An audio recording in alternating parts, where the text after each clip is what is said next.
This is the Tudors Dynasty podcast. And now, A Brief History with Christine Morgan. Hi, I'm Christine Morgan, and welcome to A Brief History. On this episode, we continue with Sir Walter Besant's account, London in the Time of the Tudors. We begin our journey through the reign of Queen Elizabeth I, starting with the events immediately following her half-sister, the Queen Mary's, death. After Queen Mary's reign, the common people had one thought: relief. The people celebrated this new monarch and her potential as a ruler. So let's get back into our story. My Lady Elizabeth, the Venetian ambassador, writes in the lifetime of Queen Mary, she is the daughter of Henry VIII and Anne Boleyn, was born in 1533 in the month of September, so that she is at present 23 years of age. She is a lady of great elegance, both of body and mind, although her face may be called rather pleasing than beautiful. She is tall and well made, her complexion fine, though rather sallow. Her eyes, but above all her hands, which she takes care not to conceal, are of superior beauty. In her knowledge of the Greek and Italian languages, she surpasses the Queen. She excels the Queen in the knowledge of languages, for in addition to Latin, she has acquired no small acquaintance with Greek. She speaks Italian, which the Queen does not. In this language she takes such delight that in the presence of Italians it is her ambition not to converse in any other language. Her spirits and understanding are admirable, as she has proved by her conduct in the midst of suspicion and danger, when she concealed her religion and comported herself like a good Catholic. She is proud and dignified in her manners, for though her mother's condition is well known to her, she is also aware that this mother of hers was united to the king in wedlock with the sanction of the Holy Church and the concurrence of the primate of the realm. And though misled with regard to her religion, she is conscious of having acted with good faith. Nor can this latter circumstance reflect upon her birth, since she was born in the same faith as that professed by the Queen. Her father's affection she shared at least in equal measure with her sister. It is said that she resembles her father far more than the Queen does, and yet the king considered them equally in his will, settling on both of them 10,000 scudi per annum. Yet with this allowance she is always in debt, and she would be much more so if she did not studiously abstain from enlarging her establishment, and so giving greater offense to the Queen. For indeed there is not a knight or gentleman in the kingdom who has not sought her service, either for himself or for some other son or brother. Such is the affection and love that she commands. This is one reason why her expenses are increased.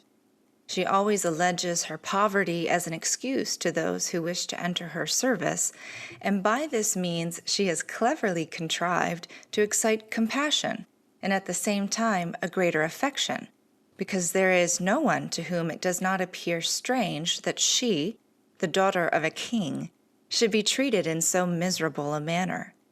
She is allowed to live in one of her houses about 12 miles distant from London, but she's surrounded by a number of guards and spies who watch her narrowly and report every movement to the Queen.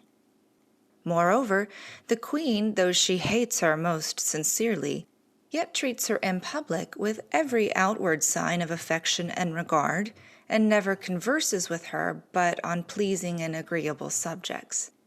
She has also contrived to ingratiate herself with the King of Spain, through whose influence the Queen is prevented from bastardizing her, as she certainly has it in her power to do, by means of an act of Parliament, which could exclude her from the throne.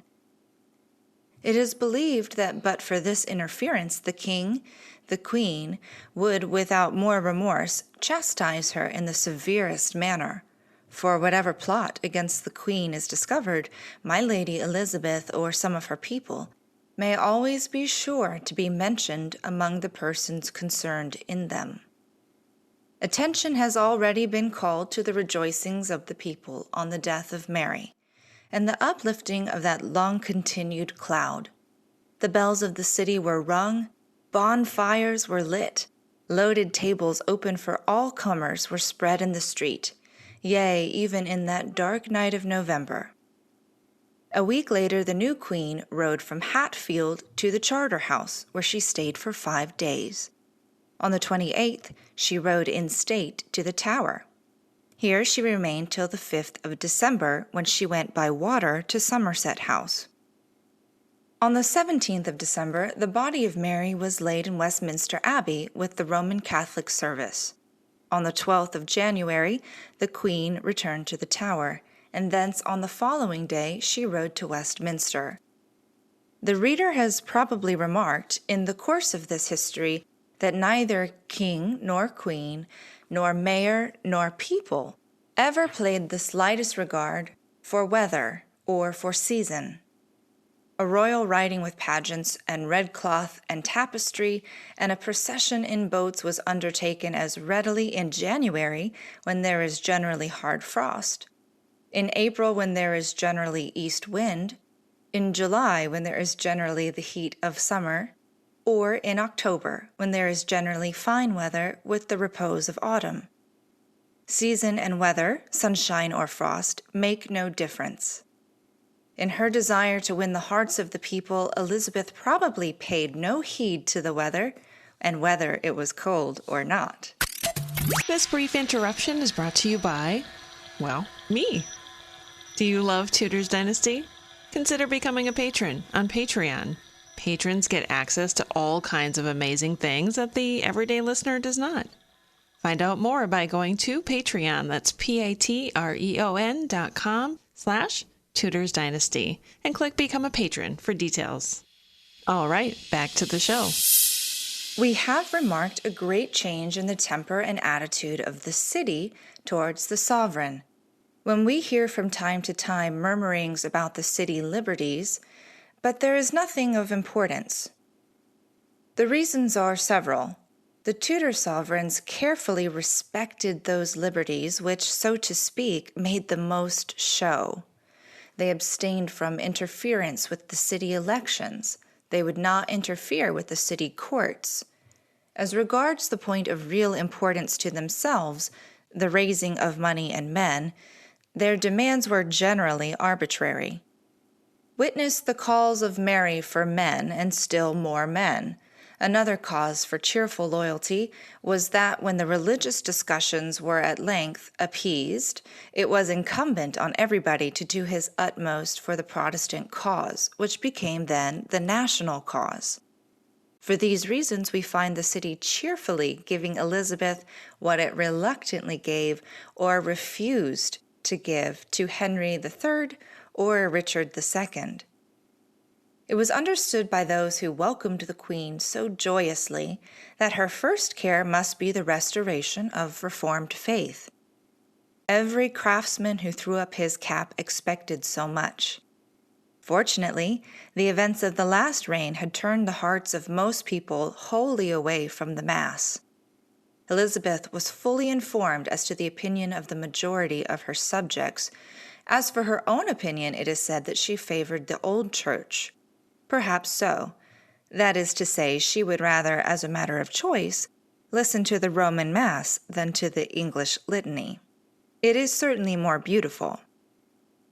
At the same time, one cannot but believe that she was sincere in making her choice and in keeping steadfast to it. Her kindness to the Catholic faith was shown in the relaxation of persecution. She would not at first persecute any for believing what she herself publicly professed not to believe. Her first step, however, clearly showed the direction of future law. She put forth a royal proclamation ordering the cessation of disputations and sermons, and ordered in their place the reading of the epistle and gospel for the day, with the 10 commandments in the vulgar tongue. She also appointed in the first year of her reign certain commissioners whose duty it was to visit every diocese for the establishment of religion according to the new Act of Parliament. Those for London were Sir Richard Sackville, a knight, Robert Horne, Doctor of Divinity, Dr. Hick, and Master Savage. The commissioners visited every parish, calling before them persons of every sort, whom they instructed or admonished. They suppressed all the religious houses that Mary had established, the Abbey of Westminster, Sion House, House of Sheen, the Black Friars of Smithfield, and those of Greenwich. They further pulled down all the new rods and images, and burned all the vestments, altar cloths, banners, mass books, and lofts. In fact, the people showed very plainly that their minds were all for the Protestant religion. An act of uniformity followed, which forbade the use of any form of public prayer other than that of the prayer book of Edward VI. This book was replaced in the churches, and service was conducted in accordance with it on Whitsunday of 1559. What happened immediately after? A pulling out of Bibles from hiding places, a return to the old talk restrained for 5 years for fear of informers, an enjoyable plunge into the anti-scriptural aspects of Roman creed, and a rush for the ornaments, tombs, vestments, incense vessels, and the candles in all the city churches. In some cases, the wafers, vestments, and altar cloths, books, banners, and other ornaments of the churches were burned, things which had cost thousands when they were renewed under Queen Mary. All this happened, and an incredible amount of mischief was done before the destruction was stopped. There appears to have been little strength of feeling or spirit of martyrdom among the Roman Catholics in London. They submitted, and more than this, they made no attempt to maintain their religion. Their children, if not themselves, became wholly Anglican.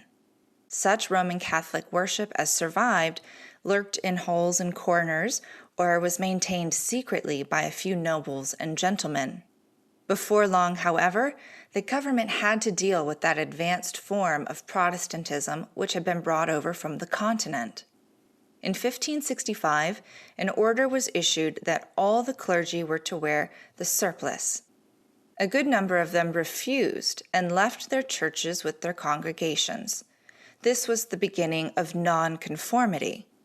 But Elizabeth made no attempt to enforce obedience or persecute those who dissented.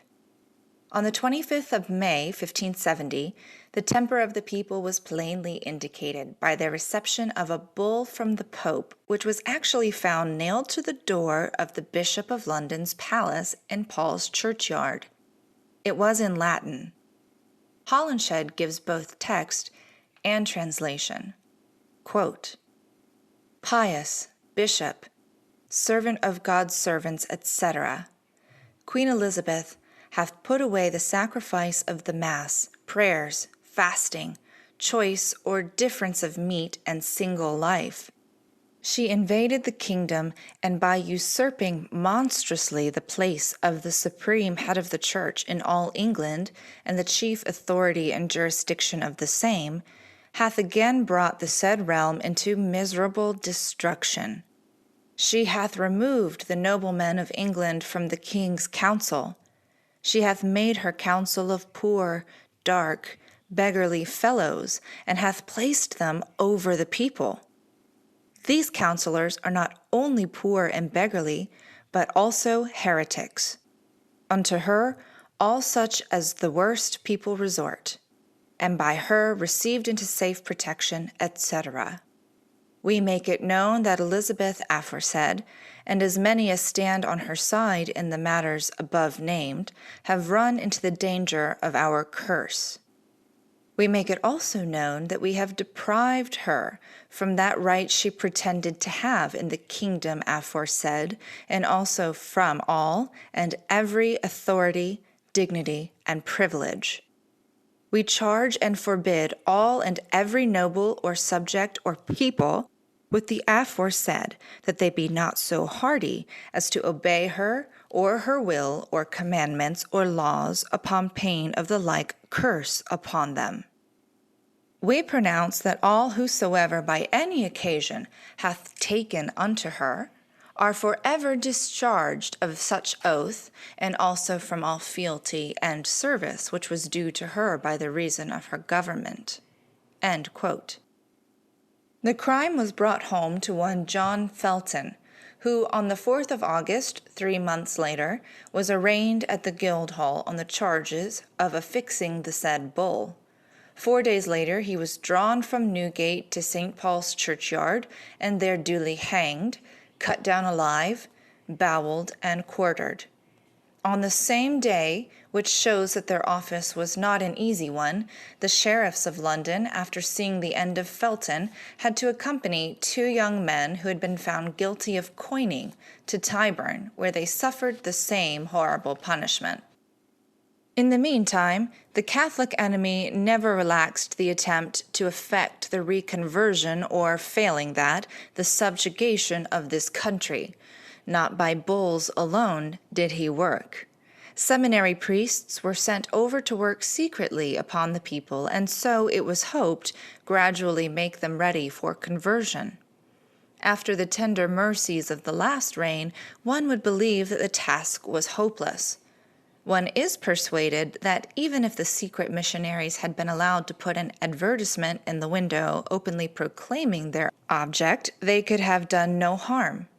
But the Queen's Council, whether wisely or not, were extremely jealous of these priests. They charged the city authorities to try every means of laying hands on them. They were to arrest all persons who did not attend church, and to banish all strangers who did not go to church. They were to make every stranger subscribe the Articles. A proclamation was issued ordering English parents to remove their children from foreign colleges, declaring that to harbor Jesuit priests was to harbor rebels. Imposing a fine upon those who did not attend church, which involved a strict watch upon all the parishes to find out what persons kept away. The 2 chief conspirators moving about England were 2 priests named Campion and Parsons. Campion was presently arrested, and after undergoing torture was executed in the usual manner. Parsons got back to the continent, where he continued his machinations. Catholic historians are eloquent on the sufferings of the Catholics during this reign. We must, however, acknowledge that the conspiracies and intrigues of such men as Campion and Parsons went far to explain the persecution to which they were liable. This brings us to the end of our first installment on the reign of Queen Elizabeth I. I hope that you'll come back next week when we start to dive into one of her more well-known adventures, which is the defeat of the Spanish Armada. I can't wait to hear what Besant has to say about the city and how they responded to their queen in her moment of triumph. While you are waiting for our next installment, don't forget to look around, check out some of the other podcasts hosted by my fabulous co-hosts here at Tudor's Dynasty. Until then, I'm Christine Morgan. Thanks for listening to this episode of the Tudors Dynasty Podcast. You can follow and support the Tudors Dynasty Podcast on Facebook, Twitter, Instagram, and Patreon at Tudors Dynasty.